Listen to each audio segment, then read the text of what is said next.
Thank you very much for that wonderfully kind introduction. Sitting here for the last hour plus, you've brought tears to my eyes and you've made me laugh, so I feel like I'm among friends. And I, of course, was born in Brooklyn and grew up in Queens, Jackson Heights, 73rd Street and Northern Boulevard. So I'm very glad to be here, but I'm also glad to be anywhere where I get to finish a sentence without getting interrupted. The McLaughlin group definitely is a food fight. You're expected to speak before you think, and interrupting each other, being generally rude, calling each other names is all considered part of good television today. And I like to think of myself in that group, which is oriented to the right, that I am the voice of reason. It's a pretty lonely place on the group, and it's an increasingly lonely place in our politics today. When you have venerable organizations like Planned Parenthood demonized, and you have media outlets that seem more eager to take sides than report the news, and the information the public gets is often only loosely tethered to facts, you can see the challenges that the pro-choice community faces. And to just recap some recent events, last week we saw the defeat of Senator Richard Lugar, one of the last remaining moderate voices in the Republican Party. And his challenger, Richard Murdoch, won on his claim that there is too much bipartisanship in Washington. And he also went after Lugar's votes to confirm two of Supreme Court justices nominated by President Obama, Sandra Sotomayor and Elena Kagan. You can take Lugar's concession statement and the remarks made by Olympia Snowe earlier this year when she decided she would not run again, put them side by side, and you can see the pressures facing politicians today, particularly moderate Republican politicians. Senator Lugar noted the futility of either party, Republican or Democrat, getting their way in Washington after the election when big decisions must be made about extending tax cuts, about facing budget sequestration. Those big issues cannot be decided by one party or the other because there's that little hurdle of getting 60 votes in the U.S. Senate. Senator Snowe expressed her frustration with demands of a party that really doesn't allow the kind of independence that made her an icon in Maine. So their loss, and particularly Lugar's loss and the fact that it turned so much on his votes for Supreme Court nominees, really will have a chilling effect on the next Congress. And if President Obama wins re-election, and it is an if, Peter Hart, respected Democratic pollster, sent out a memo to clients last week where he put the president's re-election at no better than 50-50, which made me realize that a lot of things can't be taken for granted in today's polarized political world. At the center of this election is the Supreme Court. I don't have to spell out to the people in this room how important it is to have a balance on the Supreme Court. President Obama is exceedingly proud, as well he should be, of the diversity he has helped bring the court with his two nominations. Will any Republican in the next Senate cast a vote for an Obama nominee after the way Lugar was skewered by Richard Murdoch? It is really a challenge to get somebody on the Supreme Court. And if Mitt Romney does win, I think if we look at the way he governed in Massachusetts, I think I would say he's not too far right to make reasonable appointments. But will his party let him? How much maneuvering room will he have? And I look at the co-chair of the Romney Justice Advisory Committee, and it's Robert Bork. I don't have to explain who Robert Bork is to people in this room. His defeat in 1987, when he failed to win confirmation in the Senate, he was a Reagan appointee, it was over his interpretation of privacy. And to bork is now a verb, and his defeat actually launched the politicization of Supreme Court justices. I think the fact that Romney has selected him shows Romney's continued need really to placate his most far-right base. And for progressives, it really sends the signal that this is an all-out war for the Supreme Court. Another element of our current political landscape was the fight that we all watched over insurance coverage of contraceptives in the Affordable Care Act. What a memorable day it was when Congress convened an all-male panel to discuss the issue. And bless her, Congresswoman Carolyn Maloney said, "Where are the women?" Humorist Andy Borowitz had great fun with that. He did a column imagining an all-female panel discussing erectile dysfunction. We got a lot of laughs, too, over the Virginia legislature wanting to mandate transvaginal probes. Saturday Night Live's Amy Poehler said, "Transvaginal is my favorite airline."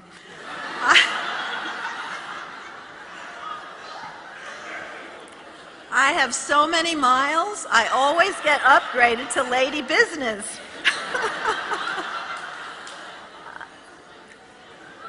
It was a good thing when the issue morphed into pop culture, because the Virginia legislators were shamed and mocked, and they tweaked the bill a bit, but it still passed. And in Pennsylvania, where they're considering similar legislation, along with another Virginia-inspired bill to require that the hallways in reproductive services clinics be broadened and elevators be installed, which would mean that many of these clinics would be forced to close. That's being considered, along with the ultrasound legislation. The governor in Pennsylvania said that the legislation, which is currently tabled but may still spring to life, is on the outside and not the inside. I mean, that's the tweaking they did. And he said if women don't like it, they should just close their eyes.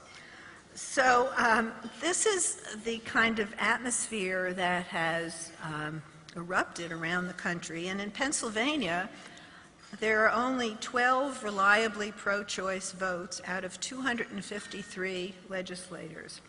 And in the current congressional session, they've taken 26 votes on reproductive measures in the Pennsylvania House and 8 in the Senate. And those are not to expand reproductive rights, they're to limit them. And parenthetically, there aren't enough women in office. Of the 203 House members in Pennsylvania, only 32 are women, and 11 of the 50 in the Senate are women. Not that all the women are pro-choice, but you have a better shot in a group of women to get a little bit more progressive attitudes on this issues. 26 states around the country have enacted one or more anti-choice measures since 2010, when the Republicans swept a lot of the state legislatures. And a lot of this is happening under the radar, but every so often something strikes a cultural nerve. And we saw that with the Susan B. Komen Foundation and their attempt to stop providing grants to Planned Parenthood because they were under apparent pressure from anti-choice conservatives and funders. The reaction was fierce and fast, and Komen, to their credit, scrambled back to rescue their credibility. They have not fully recovered, and I noted that this last week in Washington, when they had their annual, very well-received and very well-attended walk, that Vice President Biden and his wife Jill, who traditionally kick off that walk in March, politely declined, said they had a scheduling conflict. The President's decision to publicly endorse same-sex marriage draws another line in the sand. And, I say this because these issues didn't always used to be Republican versus Democrat. And there are lots of Democrats who are not necessarily pro-choice and probably are not applauding the president's most recent announcement either. But the party is able to accommodate this proverbial big tent, where the Republicans are becoming more and more homogeneous. I think for Obama there is some political risk in some battleground states, the decision that he made public, but certainly the force of history is on his side. And I think it's a double tonic for both actually social conservatives and progressives. I think if Romney was going to have any trouble rallying social progressives, the president just did it for him. But there will be, I think, an equal response on the progressive side. And this is an election that will depend heavily on mobilization. And if the president is going to win re-election, he needs to reassemble the coalition that elected him in 2008. So it could be a net positive. I mentioned Peter Hart's, I thought, fairly gloomy assessment of the race 6 months out. But he pointed out that in 2008, it really was a crusade to elect Obama. And we're not going to see that again. But one potential game changer, which Peter Hart points out, is the Supreme Court decision on the Affordable Care Act, which is expected in June. I think Democrats and supporters of the act are really nervous about how it's going to come out. It seemed initially that it would be a slam dunk, that this would be declared constitutional. When the arguments unfolded before the Supreme Court, the questioning was unusually harsh, and the response from the Solicitor General wasn't all that deft. So I think Democrats are beginning to fear the worst and beginning to prepare for the worst. Peter Hart says that a decision that declared the whole act unconstitutional or threw out the mandate could be, and this is his phrase, a catalyst for young people, poor people, and minorities to vote. I think James Carville said it first, that if the Supreme Court throws out the Affordable Care Act, he basically said, let him do it. That would be great for a president's re-election. Maybe this is just spinning, but history does show that a bitter loss sometimes energizes the loser more than the winner. Whatever the Supreme Court does, that is one of those big moments that's going to help frame this election as we go into the summer. Hillary Clinton spoke here in New York in March at the Women of the World Summit. And she made the point that extremists the world over, wherever they are and whatever their ideology, that they want to control women. And it's really true when you look around. And where that comes from, I think you probably have to get ministers, rabbis, and whoever together, along with some psychiatrists. But it certainly is a phenomenon that we see everywhere. And the Violence Against Women Act is up for renewal. Every woman in the Senate supported it, and that includes every Republican woman. But that wasn't sort of the first time around. I mean, they had to be pressured to come out and defy their own party. The men are not so eager about it, and now it's up for a vote in the House. And the House leadership has stripped a number of provisions that were added to update the act to include more groups that were not included the first time around, and to include a confidentiality provision for women who reported abuse, who were illegal immigrants and didn't want to reveal themselves or the person they were bringing the complaint against. So they're trying to take that out in the House of Representatives. And so this again is another campaign issue between the two sides, and the president, as you all know, is in New York today speaking at Barnard, and he's going to appear on The View, where obviously he's going to, I believe, talk about women's health issues.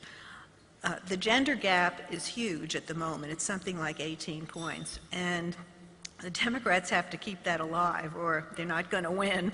So I think we can expect a lot of promises made by the Democrats and a lot of scrambling on the part of the Republican candidate, Mitt Romney, to somehow say that he doesn't really represent the party that we saw on stage during those primaries.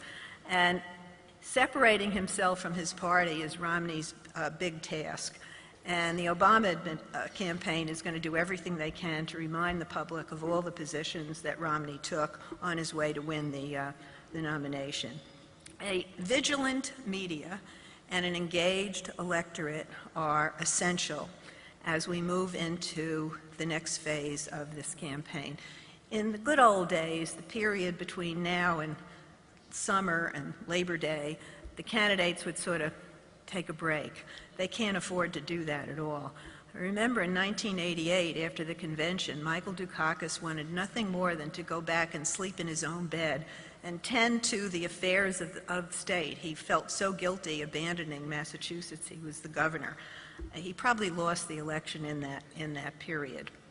This is going to be a close race simply because of the function of today's politics. Romney is likely to name Rob Portman, U.S. Senator from Ohio. He was George Bush's budget chief, which I would think would be a negative. But he's very popular in Ohio. He's a grown-up. And I think the thrust of the Romney, if it is Portman, or whoever Romney picks, it could even be Tim Pawlenty, is to double down on the fact that they know how to manage the economy. Barack Obama is a nice man, good family man, but he's in over his head. If he picks Tim Pawlenty, can you imagine a more boring ticket? And Pawlenty he's actually a good guy, but he endorsed Romney immediately after dropping out of the race. And he did one of these dinners in Washington, and he said, the reason I endorsed Romney, I like his policies, and, he did well at the Olympics and all that. The reason I did is when I stand next to him, I'm the big edgy guy with the oversized personality. And in comparison, I'm the exciting one. So I think that if whoever Romney picks, he's going to go more for competence than for personality. No Sarah Palin repeat. But there is great skepticism among voters about the viability of the American dream and whether it can be repeated for their children and grandchildren. And when you ask voters whether Obama has a clear plan for the economy, 36% say yes. When you ask them about whether Romney has a clear plan for the economy, he does even worse, 31%. So I don't think anybody quite knows the way out of the mess that we're in.